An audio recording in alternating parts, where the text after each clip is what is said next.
Hello, कैसे हैं? क्या हाल चाल? उम्मीद है आप सब अच्छे होंगे। आज की इस वीडियो में हम पढ़ेंगे number system, class 9th maths का chapter number 1 number system. Number system में हम सबसे पहले पढ़ेंगे नेचुरल नंबर्स। अब नेचुरल नंबर्स क्या होते हैं? जो भी काउंटिंग नंबर्स होते हैं उनको ही हम नेचुरल नंबर्स कहते हैं, जैसे 1 2 3 4 5 6 dot dot dot dot infinity तक, ये होते हैं नेचुरल नंबर्स। उसके बाद आते हैं होल नंबर्स। होल नंबर्स क्या होते हैं? होल नंबर्स में हम क्या करते हैं, नेचुरल नंबर में हम जीरो ऐड कर देते हैं और वो बन जाते हैं होल नंबर्स। ठीक, जीरो ऐड कर दिया जाए नेचुरल नंबर्स में तो वो हो जाते हैं होल नंबर्स, और ये भी इन्फिनिटी तक जा सकते हैं। उसके बाद बात करते हैं हम इंटीजर्स। अब इंटीजर्स क्या होते हैं? इंटीजर्स को समझने के लिए हम ऐसे मान लेते हैं कि जब हम कोई भी काम करते हैं तो उसमें दो चीज़ें होती हैं, फ़ायदा या नुकसान। तो फ़ायदे को हम प्लस में लिखते हैं और नुकसान को माइनस में लिखते हैं। तो ये इस तरह से डिफाइन किए जाते हैं, जैसे 1 2 3 4 5। उसके बाद एक चीज़ बीच में आती है ज़ीरो, उसके बाद -1 -2 -3 -4, ये भी इन्फिनिटी तक जाएंगे और ये भी इन्फिनिटी तक जाएंगे। तो प्लस और माइनस यानी कि पॉजिटिव और नेगेटिव नंबर्स को हम इंटीजर्स कहते हैं, जबकि जीरो इसमें शामिल है, इंक्लूड है। अब जीरो क्या है? जीरो ना तो पॉजिटिव इंटीजर्स है, neither positive nor negative. Zero ना तो पॉजिटिव इंटीजर है और ना ही नेगेटिव इंटीजर है। बस अगर नेगेटिव इंटीजर्स की बात करेंगे तब भी जीरो ऐड करेंगे, और अगर पॉजिटिव इंटीजर की बात करेंगे तब भी हम जीरो को ऐड करेंगे। अब हम बात करते हैं नेगेटिव इंटीजर्स की। नेगेटिव इंटीजर्स क्या होंगे? यानी कि पॉजिटिव नहीं होंगे। तो नेगेटिव इंटीजर्स में आपके क्या आ जाएंगे?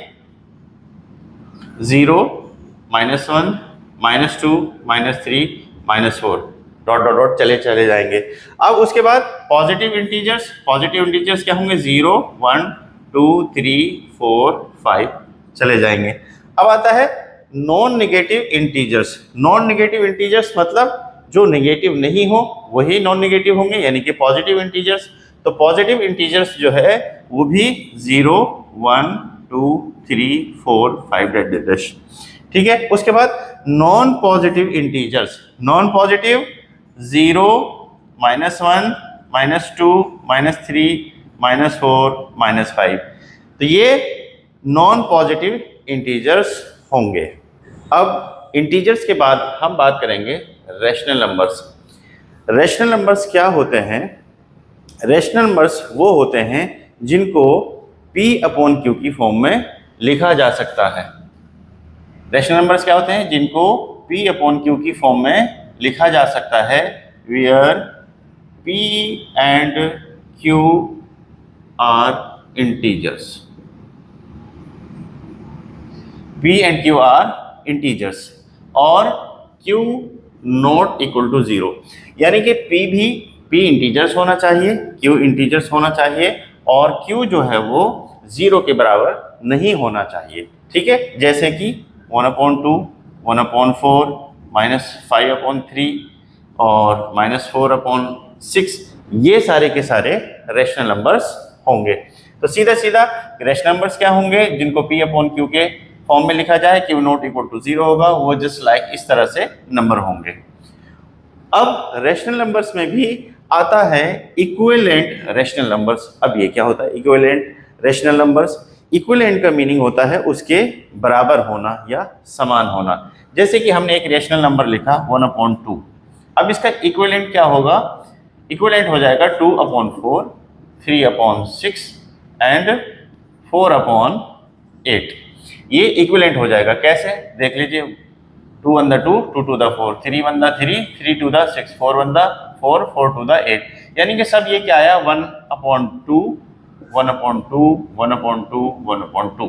तो ये देखने में अलग अलग लग रहे थे सब, लेकिन सब ये क्या है? सेम फॉर्म में है, यानी कि इनका अगर मीनिंग निकाला जाए या वैल्यू देखी जाए तो सबकी सेम ही है। तो ये सब इसके 1/2 के इक्विवेलेंट रैशनल नंबर्स होते हैं। अब अगली बात हम करते हैं कि दिए गए रैशनल नंबर के बीच में और रैशनल नंबर निकालना। जैसे कि ये है 4 और 5 के बीच में रैशनल नंबर निकालना। अब ये कैसे निकालेंगे, इसके समझने के लिए हमारे पास दो मेथड होते हैं। मेथड फर्स्ट होता है एवरेज मेथड और मेथड सेकंड होता है इक्विवेलेंट रैशनल नंबर निकाल करके भी हम उसको निकाल सकते हैं। अब मेथड फर्स्ट को समझते हैं। मेथड फर्स्ट क्या है, मान लीजिए अगर 4 और 5 दो रैशनल नंबर दे रखे हैं, इनके बीच में और रैशनल नंबर निकालना है, तो क्या करेंगे, दोनों को ऐड कर देंगे 4 + 5 / 2। ठीक है, अब ये हो जाएगा 9/2। अब 9/2 इसके बीच में आ जाएगा, ये एक रैशनल नंबर हो गया। अब और अगर निकालना है इसके बीच में, मान लीजिए यहाँ पर निकालना है, तो ध्यान से देखिए, जो इन दोनों के बीच में रैशनल नंबर होगा वो इन दोनों के भी बीच में रैशनल नंबर होगा। अब क्या करेंगे, इसको देख लीजिए और इसको देख लीजिए, ये हमारे पास क्या है 9/2 + 5। अब ये क्या होगा, इसका क्या करेंगे, हम एलसीएम ले लेंगे। एलसीएम के लिए इसके नीचे 1 रख लेंगे। अब हमारे पास एलसीएम 2 आ गया और क्या हुआ, 9 2 से काटेंगे तो 1 ऊपर जाएगा, +5 और 1 से काटेंगे तो 2 ऊपर जाएगा। अब यह आया अपॉन में 2, 9 × 1 = 9 + 10 यानी कि 19/2। अब यहाँ पर जो नंबर आया वो आया 19/2। ठीक है, इस तरीके से अगर हम यहाँ की बात करें, तो इसको ले लीजिए और इसको लेंगे 4 + 9/2। अब क्या करेंगे, इसके नीचे 1 लिख लेंगे, एलसीएम 2 आ जाएगा और 2 और 1 से काटेंगे तो 2 टाइम्स में जाएगा, +9 और 2 से काटेंगे तो 1 टाइम्स में जाएगा। अपॉन 2 लिख लेंगे, 4 × 2 = 8 + 9 यानी कि 17/2। तो यहाँ पर जो रैशनल नंबर होगा वो 17/2। अगर हम देखें 4 और 5 के बीच में अगर हमें 3 रैशनल नंबर लेने हैं तो 17/2, 9/2 और 19/2 ये रैशनल नंबर हो जाएंगे। तो ये हमारा कहलाता है एवरेज मेथड। अब दूसरे मेथड पे आते हैं जो इक्विवेलेंट रैशनल नंबर निकाल के हम देखते हैं। अब हम क्या करेंगे, इसको एक रैशनल नंबर बना लेंगे इस तरह से, और अब एक बड़े नंबर से दोनों में मल्टीप्लाई कर देंगे। यानी कि अगर 10 को हम ऊपर नीचे 1 से मल्टीप्लाई करें तो कोई फर्क नहीं रहता, मैथ्स में हम ऐसा कर सकते हैं। और इधर भी क्या करें, 5 × 10 अपॉन 1 × 10। अभी हमारे पास आया 40/10 और 50/10। अब डिनोमिनेटर अगर सेम है तो फिर हम कैसे लिख सकते हैं, 40, 41/10, 42/10, 43/10 ऐसे चला जाएगा। तो अब अगर यहाँ पर हम देखें तो कितने रैशनल नंबर हम निकाल सकते हैं, 41/10, 42/10, 43/10 और सो ऑन चले जाएंगे। ठीक है, तो इस तरीके से हम दिए गए रैशनल नंबर्स के बीच में और रैशनल नंबर्स निकाल सकते हैं। आज के वीडियो में बस इतना ही। उम्मीद है आपको वीडियो पसंद आएगी। आगे की चीज़ हम नेक्स्ट वीडियो में पढ़ेंगे।